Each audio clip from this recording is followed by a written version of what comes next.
I love a good Manhattan with rye whiskey. Yes, you can use bourbon, but rye whiskey. Mwah. And who doesn't love a black Manhattan? If you haven't had one, definitely gotta try it. It substitutes sweet vermouth with Averna Amaro and is fantastic. For the fall menu, I wanted to melt the two drinks together and see if I can come up with maybe more well-balanced cocktail is not the right word because they're both really balanced, but I'm saying just with the flavor profiles, because the Averna can be aggressive if you're not used to it.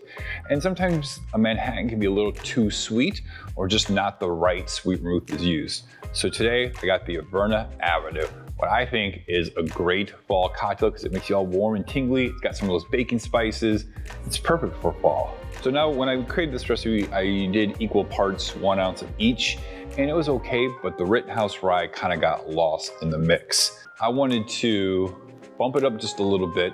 The ratios for the single cocktail is kind of odd and might be a little pain in the ass to make. So it's 1 1/4 ounces of Rittenhouse rye and then 7/8 ounce sweet vermouth and 7/8 ounce of Averna Amaro.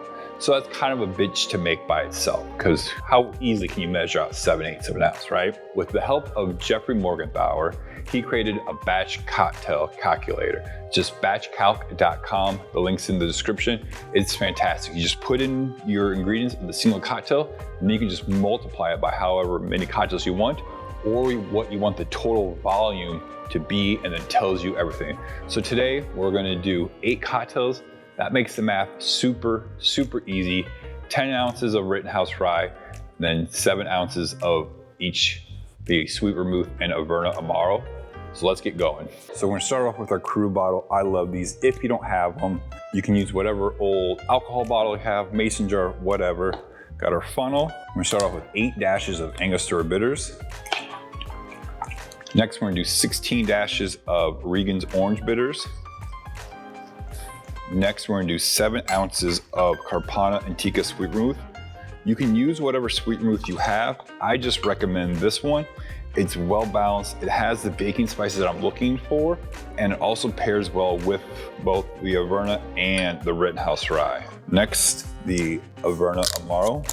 It's a nicely priced Amaro. I think it's usually around $35, $40 depending on where you live. It's great.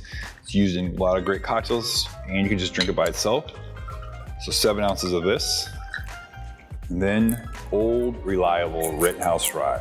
If you haven't tried this rye, wherever you've been living at, because pretty much all cocktail YouTubers recommend this as your go-to stock rye whiskey for your home bar. Less than $30, 100 proof, very well balanced with the spice. So good. So 9 ounces. And all you gotta do is just shake it up. And you can easily store this in your freezer. There's so much alcohol content, you don't have to worry about freezing over. I mean, you are using 100 proof rye. The Amaro has a decent amount of alcohol in it. So keep this in your freezer whenever you go, it's gonna be ice cold. But you're going to make the cocktail. Take out your nice chilled coupe glass, Nicanora, whatever up cocktail glass you like to use in your martinis or your Manhattans. And we're gonna do 3 ounces in your mixing tin or mixing glass, whatever you're using. Add ice, stir for about 20, 30 seconds. We're gonna keep the tradition alive and use a Luxardo cherry. So I like to put it in before I put in my cocktail so it doesn't splash everywhere. And then I like to take my bar spoon and just give it another quick mix in here, get that cherry juice mixed into the cocktail. Strain this bad boy in there. And there you got the Averna Avenue. That Rittenhouse rye just definitely comes through first. It's 100 proof. It's obviously the star of the show by just a smidge. But then that sweet vermouth in the Averna Amaro, it just blends so well together and just with the right amount of spice from the Rittenhouse rye. I think it's a great drink. If you're not a fan, I would say, of the Manhattan, or you're not a fan of the black Manhattan, but you like the other one, maybe try this. I think this is a great balance between the two. It's not overly sweet and it's not aggressive on the Amaro, which can be kind of a new spirit that people haven't tried before. So definitely give this a try. If you're ever around EJ's Wine Shop, come in and say hi. Cheers, my friends.